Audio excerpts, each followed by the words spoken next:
The Poem of the Man God, the second year of the public life. Chapter 233. Comment on 3 episodes connected with the conversion of Mary of Magdala. 13th of August, 1944. Jesus says, "As from January, when I let you see the supper in the house of Simon the leper, you and he who guides you have wished to know more about Mary of Magdala and the words I spoke to her. Now, after 7 months, I reveal those pages of the past to you to make you happy and to give a rule to those who must learn to bend over those women who are lepers in their souls, and also to invite those poor wretches who are suffocating in their sepulchres of vice to come out of them. God is good. He is good to everybody. He does not measure by means of human measures. He does not discriminate between mortal sins. Sin, whatever it may be, grieves him. Repentance pleases him and makes him willing to forgive. Resistance to grace makes him inflexibly severe, because justice cannot forgive the unrepentant, who will die as such, notwithstanding all the help given to them so that they might be converted. But the main cause of 40%, if not 50%, of non-conversions is the negligence of those responsible for conversions. That is, a mistaken false zeal, protecting real selfishness and pride, whereby one is happy in one's refuge without having to descend into dirt to save a heart from it. I am pure, I deserve respect, I will not go where there is filth, and where they may fail to respect me. But has he who speaks thus not read the gospel where it is written that the Son of God came to call tax collectors and prostitutes beside the honest people, the only honest ones according to the old law? Does he not think that pride is impurity of the mind, and lack of charity is impurity of the heart? Will you be despised? I was despised before you, and more than you, and I was the Son of God. Will you have to wear your clean robe where there is filth? And did I not touch that filth with my hands to make it stand up and say to it, walk on this new way? Do you not remember that I said to your first predecessors, whatever town or village you go into, ask for someone trustworthy and stay with him, so that the world may not grumble? Because the world is inclined to see evil in everything. But I added, when you enter the houses I said, not house, salute them, saying, peace to this house. And if the house deserves it, peace will descend upon it. If it does not, your peace will come back to you. I said that to teach you that until there is a definite proof of unrepentance, you must have the same heart for everybody. And I completed my lesson by saying, and if anyone does not welcome you and does not listen to your words, as you walk out of those houses or towns, shake the dust from your feet. Sin is but dust, and God makes good souls who have constantly loved him like smooth crystal cubes. It is enough to blow or shake the dust, and it disappears without doing any harm. Be really good. Be thoroughly united with eternal bounty in the midst of you, and no corruption will be able to foul you above the soles of your sandals which touch the ground. Souls are so high up. I mean the souls of those who are good and thoroughly united to God. Such souls are in heaven, and no dust or filth can reach up there, not even when thrown angrily at the spirit of an apostle. They may strike your flesh, that is, they may wound you physically or morally, persecuting you or offending you, because evil hates good. And so what? Was I not offended and wounded? Did they perhaps carve those blows and foul words into my spirit? Did they upset me? No, they did not. Like spittle on a mirror or a stone thrown against the juicy pulp of a fruit, they skidded without penetrating, or they penetrated only superficially, without damaging the kernel enclosed in the stone. On the contrary, it fosters its germination, because it is easier to sprout from a cracked core than from a whole one. Through death, corn germinates and an apostle becomes active. Sometimes through physical death, or dying daily metaphorically, by crushing one's human ego. That is not death, it is life. The Spirit triumphs over the death of humanity. She is Mary Magdalene, came to me to satisfy the passing fancy of an idle woman who did not know how to while away the time, and although her ears were almost deafened by the false homage of those who lulled her singing to her sensuality in order to make her their slave, she heard the clear, severe voice of truth.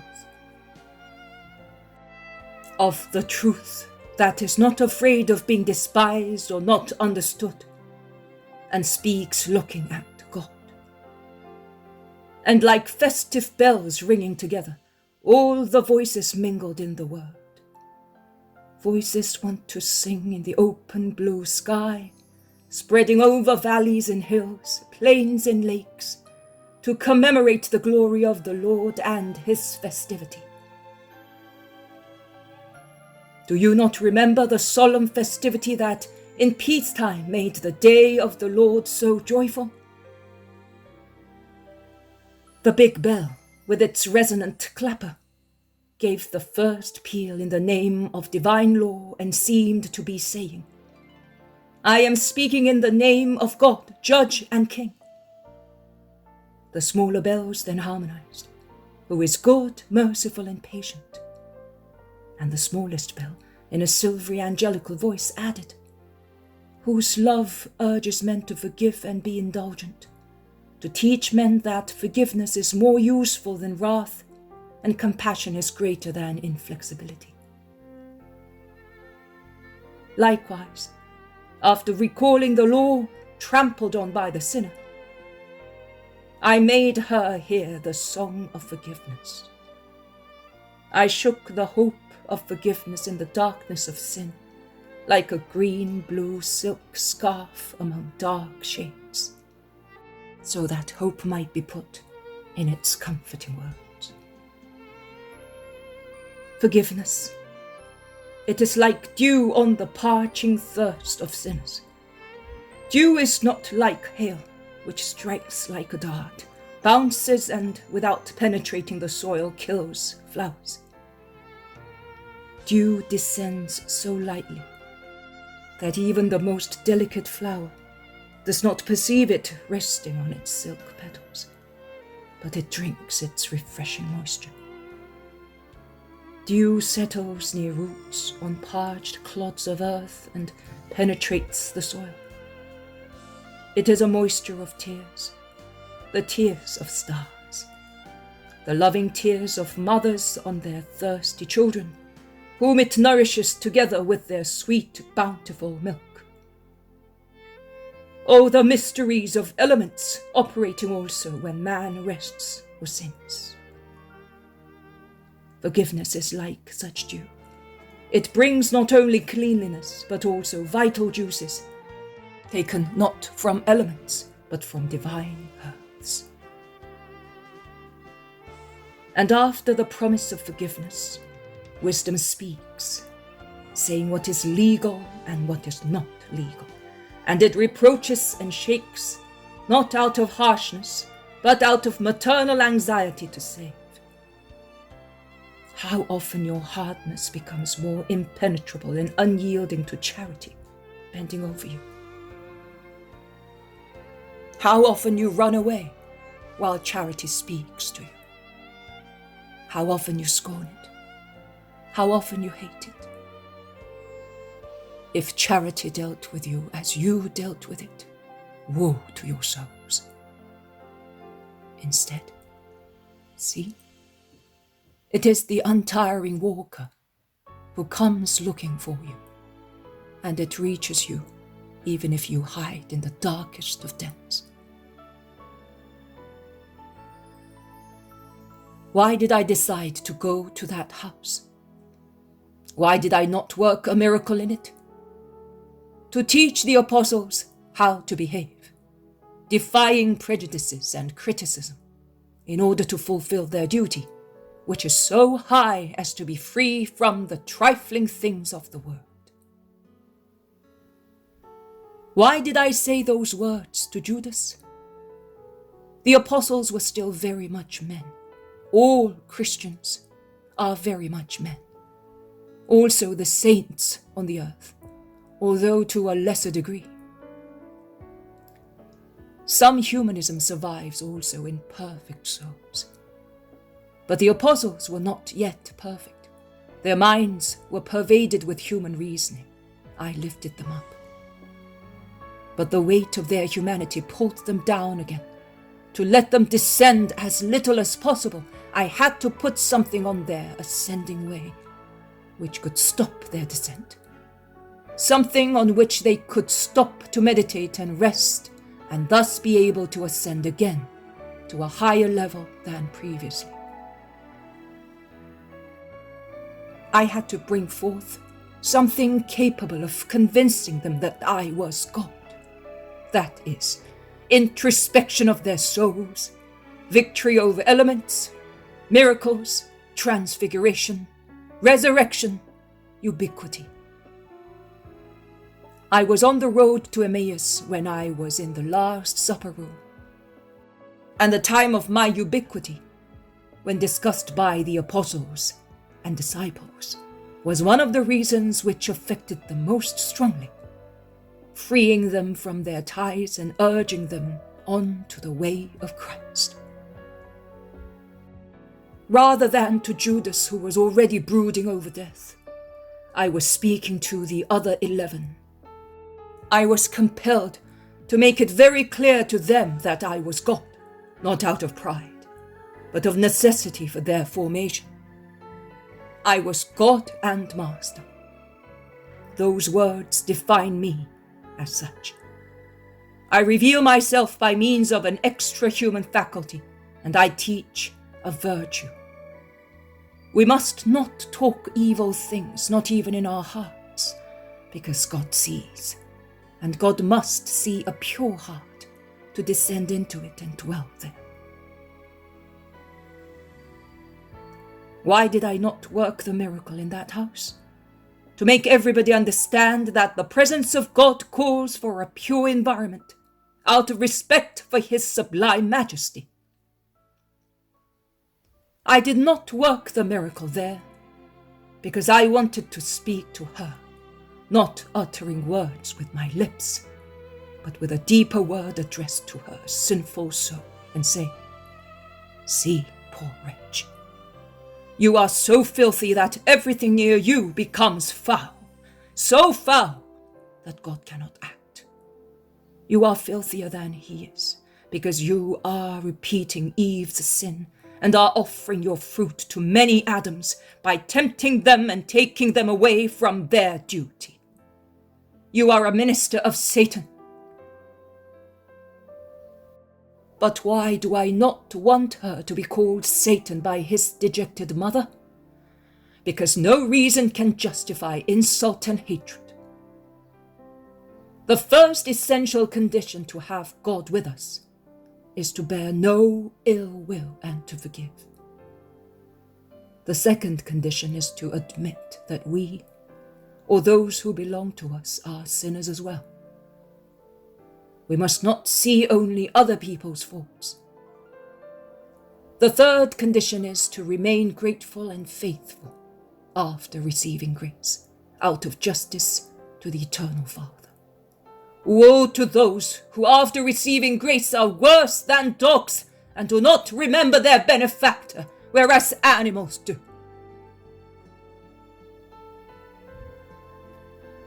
I did not say one word to Mary Magdalene. I looked at her for a moment, as if she were a statue. Then I left her. I went back to the living ones whom I wanted to save. I treated her with seeming carelessness, as if she were dead, like or more than a lifeless sculptured piece of marble. But I did not utter a word or make a gesture that did not aim mainly at her poor soul, which I wanted to redeem. And the last words: I do not insult. Do not insult. Pray for sinners, nothing else. Like a garland of flowers, the ends of which are joined together, are to be joined to the first words spoken upon the mount. Forgiveness is more useful than wrath, and compassion than inflexibility. And these have enclosed the poor wretch in a cool velvet circle, scented with goodness, making her feel how the loving service of God is different from the cruel slavery of Satan. How sweet is the heavenly perfume as compared to the stench of sin, and how relaxing it is to be loved holily as compared to being possessed satanically. See how moderate is the will of the Lord. He does not exact immediate conversions. He does not claim the absolute from a heart. He can wait and be satisfied. And while he waits for the lost woman to find her way, for the mad woman to find reason, he is satisfied with what the dejected mother can give her. I ask her only, can you forgive? How many more questions I should have asked her to make her worthy of the miracle, if I had behaved according to human standards. But I measure your strength in a divine way. It was already a great success if the poor deranged mother could really forgive. And that is all I ask her at that moment. After giving her son back to her, I say to her, be holy and make your house holy. But while the pangs of grief derange her mind, I ask her but to forgive the culprit. You must not exact everything from a soul who shortly before were in darkness. That mother was to come later to full light, with her daughter-in-law and the children. For the time being, it was necessary to let first dawning of light reach her eyes, blinded by tears. That is, forgiveness, the dawn of God's day.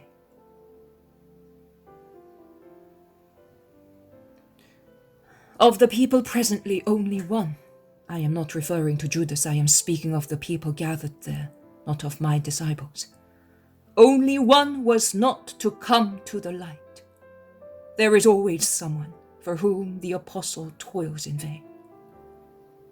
But you must not lose heart because of such defeats. An apostle must not pretend to achieve everything. Struggling against him, there are adverse powers with many different names, and like tentacles of an octopus, they grasp again the prey that he had snatched from them. But the apostle is still meritorious. Woe to the apostle who says, I am not going there because I know that I shall not be able to convert anyone. He is an apostle of very little value.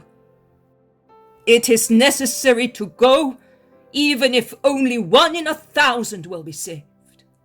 His apostolic day will be as fruitful because of that one as it would be for 1,000. Because he will have done everything in his power, and that is what God rewards.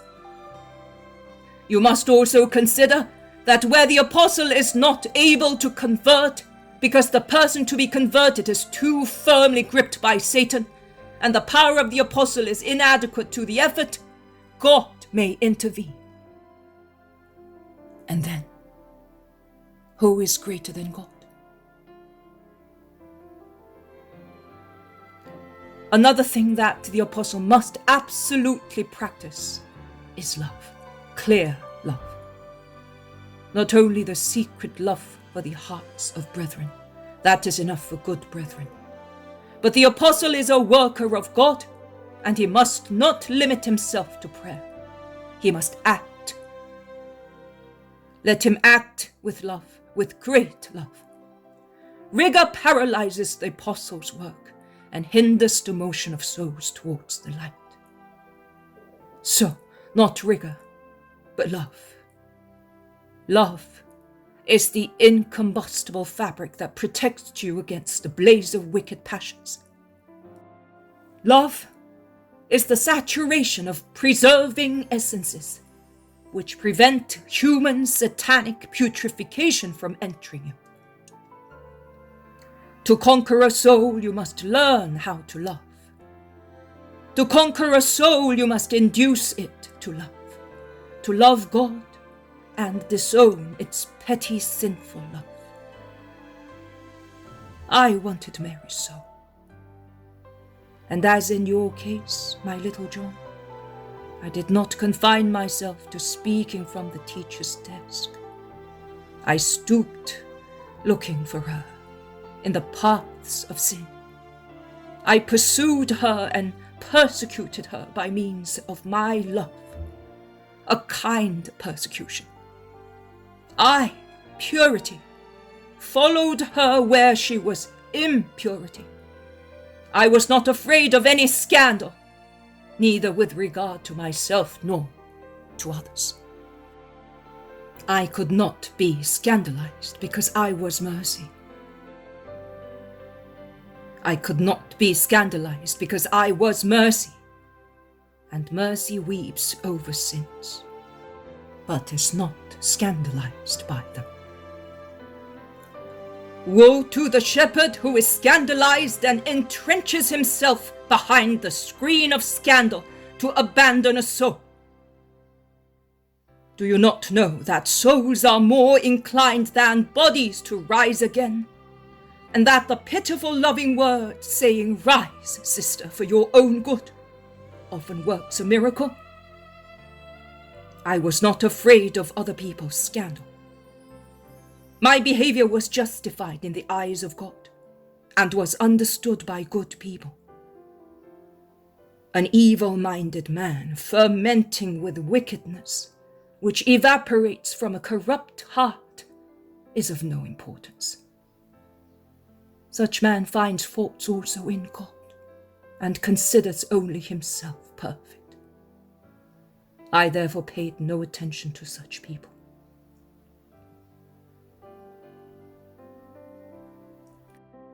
The three phases of the salvation of a soul are: to be thoroughly and strictly honest in order to be able to speak without any fear of being silenced.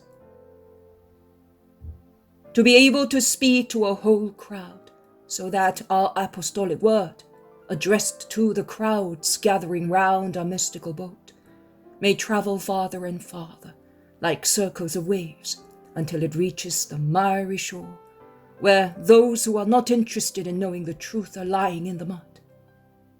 That is the first task in order to break the hard crust of the soil and prepare it to receive the seed. It is the hardest task, both for him who performs it and for him who receives it, because words, like a sharp plowshare, must wound the listener in order to open his heart. And I solemnly tell you that the heart of a good apostle is hurt and bleeds because of the grief in having to wound in order to open. But that grief is also prolific. Through the blood and the tears of an apostle, wasteland becomes fertile. The second quality. It is necessary to act also where one, less conscious of one's mission, would flee. The apostle must break his back in the effort to extirpate darnel, cough grass, and thorns, in order to clear the soil and plow it, and then let the power of God and his bounty shine on it like the sun. And at the same time, like a judge and a doctor, he must be severe and merciful, and remain firm in the period of waiting to give the souls time to surmount their crisis, to meditate and make up their minds. Third phase. As soon as a soul that has repented in silence dares to come shyly towards an apostle, weeping and thinking of its faults, fearing to be driven away, the apostle's heart must be greater than the sea, more gentle than a mother's heart, more loving than a bride's, and he must open it completely to allow waves of tenderness to flow from it. If you have God who is charity within you, you will easily find charitable words to be spoken to souls. God will speak in you and on your behalf, and like honey dropping from a honeycomb, like balm flowing from a fire, love will reach parched, sickened lips. It will reach wounded souls and will be relief and medicine. You, doctors of souls, make sinners love you. Let them taste the flavor of heavenly charity, and let them become so eager for it as to seek no other food.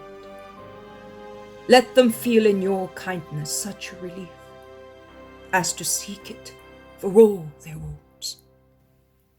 Your charity must free them from all fear, because, as the epistle which you have read today says, to fear is to expect punishment, and anyone who is afraid is still imperfect in love. Neither is he perfect who causes people to be afraid. Do not say, "What have you done?" Do not say, "Go away." Do not say, "You cannot have relish for good love." Say instead in my name, "Love, and I will forgive you." Say, "Come, Jesus' arms are open." Say, "Enjoy this angelical bread and this word, and forget the pitch of hell and Satan's sneers." Bear the weakness of other people. An apostle must bear his own and other people's weaknesses, with his own crosses and other people's. And while coming to me, laden with wounded sheep, encourage the poor stray souls, saying, "Everything is forgotten by now." Say, "Be not afraid of the Savior. He came from heaven for you, just for you. I am but a bridge to carry you to him who is waiting for you on the other side of the river of penitential absolution, to lead you to his holy pastures, which begin here on the earth and continue in heaven, in everlasting, nutritious, delightful beauty."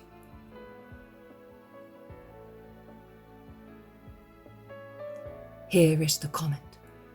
It is of little concern to you, sheep faithful to the Good Shepherd. But if in you, little bride, it increases confidence in the Father, it will be greater light in his light as judge. And for many, it will be no incentive to come to God. But it will be penetrating and nourishing dew of which I have spoken, and which makes withered flowers stand upright again. Raise your heads. Heaven is high above. Go in peace, Mary. The Lord is with you. Footnote number 1. She is Mary Magdala. In order to understand the full meaning of the present chapter and events referred to therein, please see chapter 183. Footnote number 2. That is the spiritual father of Maria Valtorta.